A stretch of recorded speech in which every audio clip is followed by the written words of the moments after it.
बिस्मिल्लाहिमिनश्शैतानिर्रजीम बिस्मिल्लाहिर्रहमानिर्रहीम।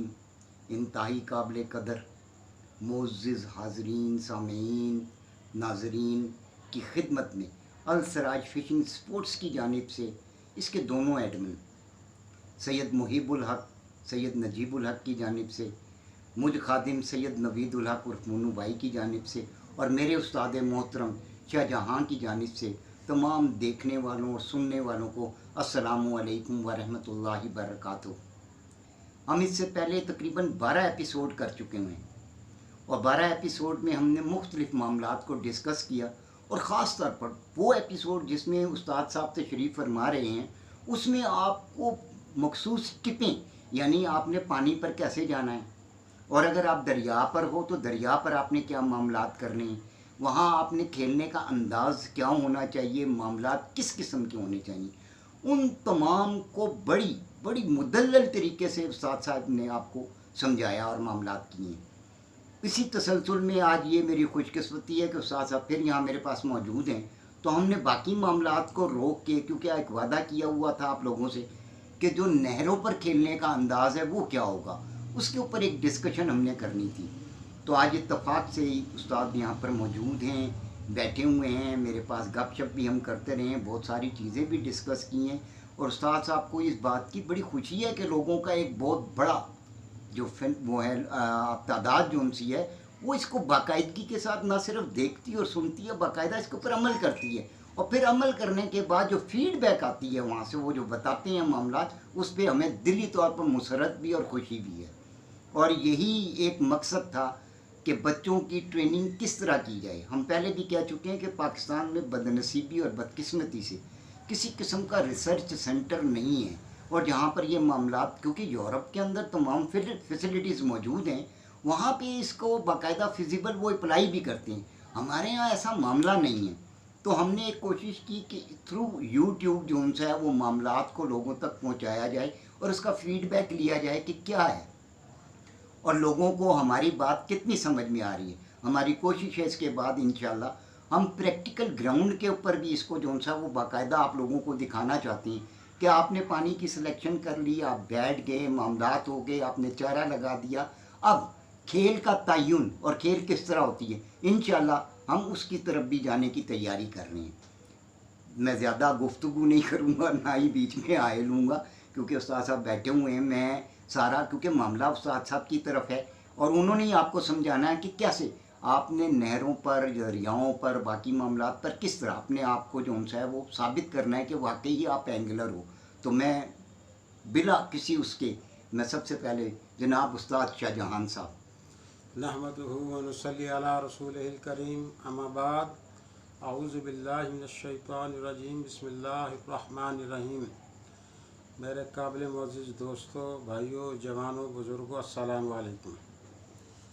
जैसा कि पिछले प्रोग्राम में मैंने आपको दरिया के शिकार के मुतालिक चंद टिप्स दी थी, तो बहुत सारे दोस्तों अहबाब कहने लगे जी कि हमारे यहाँ इलाके में नहरें भी बहुत ज़्यादा होती हैं, तो नहरों के शिकार के मुतालिक भी आप कुछ बताएं। तो आज मैं उसी सिलसिले में आपके सामने हाजिर हुआ हूँ।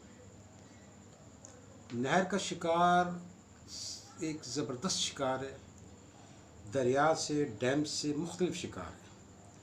नहर की जो मछली है वो चाहे किसी किस्म की भी हो, चाइना हो, रोहू हो, मराखी हो, सिंघाड़ा हो, उसमें एक्स्ट्रा ऑर्डिनरी पावर होती है। उसकी बेसिक वजह यह है कि नहर साल में एक दफ़ा या दो दफ़ा, ये बहुत हुई तो 3 दफ़ा बंद होती है। तो आप इसको दूसरे अल्फाज में करंट वाटर फिश भी कह सकते हैं। एनी टाइम चूँकि ये उसमें रहते तो माशाल्लाह इसमें बहुत ज़्यादा पावर होती है।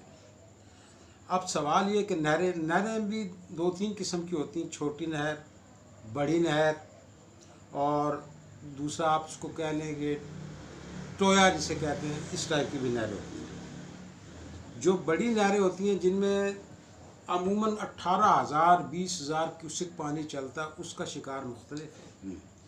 और जो छोटी नहरें होती हैं जिसमें 8,000 6,000 अमूमन पानी चलता है, उसका शिकार मुख्तलिफ है।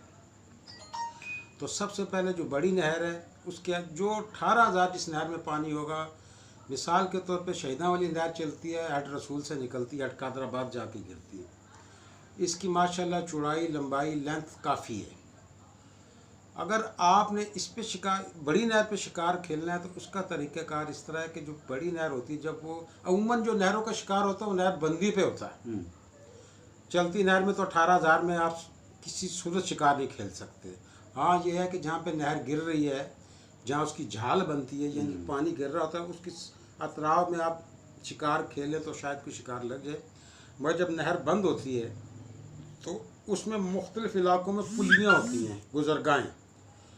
बेसिकली मछली की पनाहगाह, शिकारगाह वही पुलियाँ और वही टोए होते हैं। अब आपने सबसे पहले तो सिलेक्शन ये करनी है कि जिस पुली से या पानी गिर रहा है जिसके नीचे से, उसको अमूमन हम झाल कहते हैं। जैसे चुरुन झाल हो गई और बेशुमार उनको झाल कहा जाता है, जहाँ से पानी उससे गिर। आप कोशिश करें कि उस जाल के नज़दीक बैठें, क्योंकि तमाम मछली उसी तरफ मूव करती है। मछली की फितरत है कि वो पानी के अगेंस्ट आती है, जहाँ से पानी आ रहा हो उसके अगेंस्ट आती है और उसी जगह पे वो स्टेक करती है। और अमूमन पुलियों के नीचे पानी गिर गिर के, चूँकि जगह गहरी होती है, वहाँ गहरे खड्डे या जिसको आप कहते हैं टोए बन जाते हैं। बेसिकली मछली का घर ही वो जगह होती है। सबसे पहले जो मैं आपको बता रहा हूँ कि जो बड़ी नहर है उसमें चूँकि उसकी लेंथ की चौड़ाई ज़्यादा होती है, तो जब नहर बंद होती है तो उसका रिस्क कम हो जाता है पानी का, 1000 क्यूसेक या बहुत ज़्यादा हुआ 1500 क्यूसेक। उसमें तो आप नॉर्मली बट्टों पे चारा लगा के फेंकें और नॉर्मल वेट से थोड़ा बड़ा वेट इस्तेमाल करेंगे तो आपको शिकार हो जाएगा। एज समझिए कि एज जैसे आप दरिया पे खेल रहे हैं। मगर जो छोटी नहर होती हैं, जो अमूमन कम फासला होता है उसका, उसमें पानी की थोड़ी सी रिस्क ज़्यादा होती है, यानी कि फरावानी ज़्यादा होती है। वहाँ पे आप बड़े हैरान होंगे कि चारा कैसा लगाया जाएगा। वो मैं आज आपको बताता हूँ कि आपने 3-4 ईंटें लेनी हैं और हर ईंट के कोशिश करें 3 टुकड़े कर लें। उन ईंटों को आप पानी में भिगो के साफ़ करके, ताकि उनको डस्ट ना हो, कोई चीज़ ना हो, उसके ऊपर चारा चढ़ाएं। और जहाँ पे आपने शिकार खेलना है वो छोटी नहर ज़्यादा चौड़ी, उसका बिटवीन, उसके दरमियान सिलेक्शन कर लें। और जहाँ बैठे अपने से राइट हैंड पे कम से कम 1-2 गज के ऊपर पे चारा लगाना आपने। वो यूँ होगा कि जो रिस्क होगी ना, उस चारे को भाग के आपके बिल्कुल सामने ले आएगी। उसके बाद आपने राड इस्तेमाल, जब राड लगाने हैं, जो उसमें वेट का साइज़ है वो तकरीबन 150 से 200 ग्राम का वेट यूज़ करना है। अगर आप कोशिश करें कि चौड़ा चौरस वेट हो तो वो बहुत अच्छा, क्योंकि वो फ़ौरन अपनी जगह पे जगह बना लेता है। अगर गोल वेट आप लगाएंगे या किसी और के, तो वो एहतमाल ये है कि वो आगे सरक जाए और आपको शिकार के वो नताइज ना मिलें जो आप चाहते हैं। अब आपने, अगर तो आप राड यूज़ कर रहे हैं तो कोशिश करें कि नहर पे, चूँकि हम तो 12 पॉइंट से खेलते हैं और उसी पे सब कुछ कर लेते हैं, मगर आम आदमी वो नहीं कर सकता। बहरहाल जो आप समझते हैं कि लाइन है 19 पॉइंट की है, 15 पॉइंट की है, वो आपके लिए ठीक है, आप उसको यूज़ करें। वेट लगाएं और उस पर अपने जो आपने चारा लगाना है, एक बात का ख्याल कीजिएगा कि नहर में ज़्यादातर कच्छू भी मौजूद होते हैं, तो मीठे चारे से परहेज़ किया जाए। मीठा चारा जो आप गोली बनाते हैं उसमें मीठे का इस्तेमाल कम ही करें। केचवा या रोटी के टुकड़े उस पर कांटे पे चढ़ा लें या कोई आटा इस्तेमाल कर लें, मीठे से परहेज़ करें। अब आपने जब राड कास्ट करना है तो वो ज़ोर नहीं लगाना, सिर्फ राड को इशारा देना है। क्योंकि आपका 200 ग्राम का या 150 ग्राम का वेट है, 12, 15, 18 पॉइंट की डोर है, उसके ऊपर वेट चारा भी लगा हुआ। अगर आप जिस तरह आम इस्तेमाल करते हैं ज़ोर लगा के, तो वो वेट टूट के पीछे चला जाएगा और आप कास्टिंग नहीं कर सकेंगे।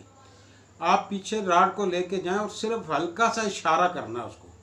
मगर इस बात का ख्याल रहे कि जो राड आपने अपने चारे पे फेंकना है, ये नहीं कि चारा आपके सामने आ गया तो उसकी नहीं, राड भी आपने उसी ही अंदाज में अपने राइट हैंड से 1-2 गज ऊपर फेंकना है।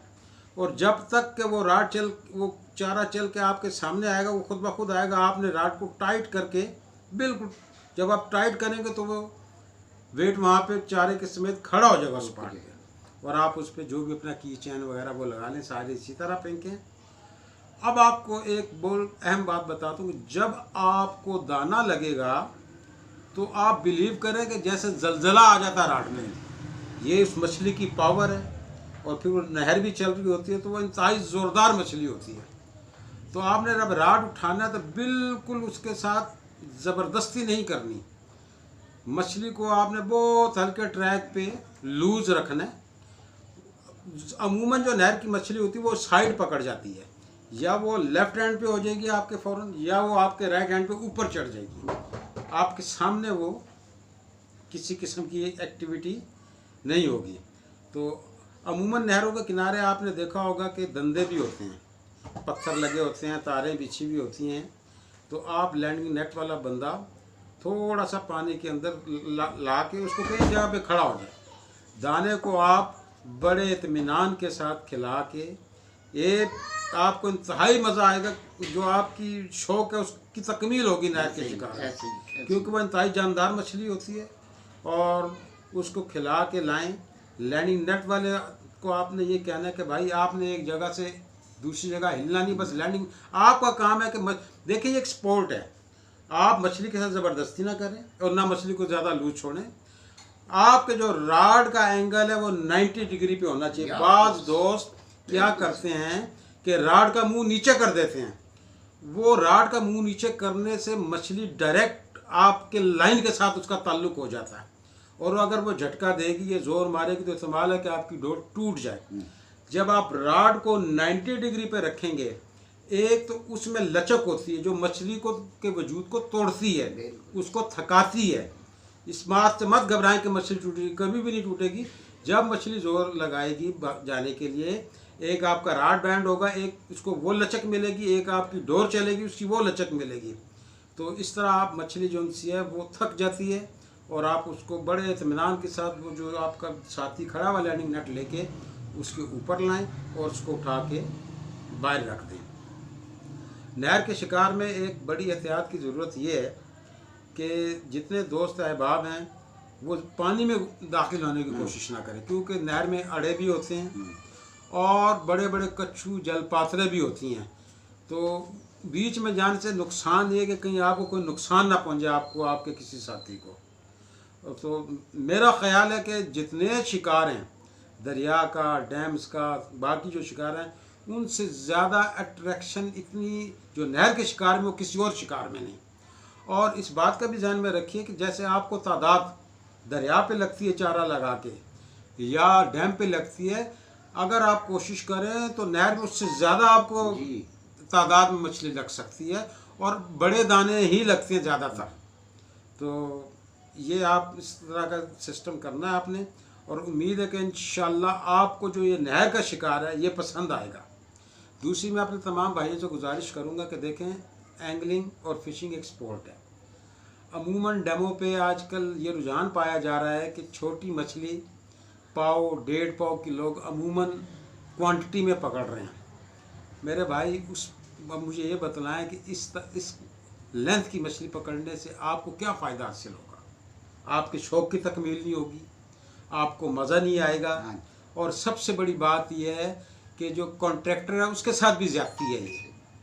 तो खुदारा कम अज़ कम जो फ़िशिंग के असूल हैं कि 12 इंच से कम मछली कोशिश करें कि आप उससे ऊपर मछली पकड़ें, और इंशाल्लाह जब आपकी नीयत में होगा कि मैंने बड़ा दाना पकड़ना, तो अल्लाह ताला आपको बड़ा दाना ही देंगे। आप कोशिश तो करो, फिर जब वो बड़ा आप दाना उसको खिलाएंगे, निकालेंगे, तो आपको एक अजीब किस्म का लुत्फ़ महसूस होगा, आपके शौक़ की तकमील होगी, और आपको यानी कि वो क्या कहते हैं, बहुत अच्छा महसूस होगा, फील होगा, और दिली खुशी होगी कि मैंने बड़ा दाना निकाला। उम्मीद है कि मेरे दोस्त मेरी इस रिक्वेस्ट को मद्देनज़र रखते हुए ये जो छोटी मछली है कम से कम इसको पकड़ने से परहेज़ करेंगे, और कोशिश करें जितना आपका विजन होगा कि मैंने बड़ा दाना पकड़ा, अल्लाह के आप उतना ही बड़ा आपको दाना देंगे।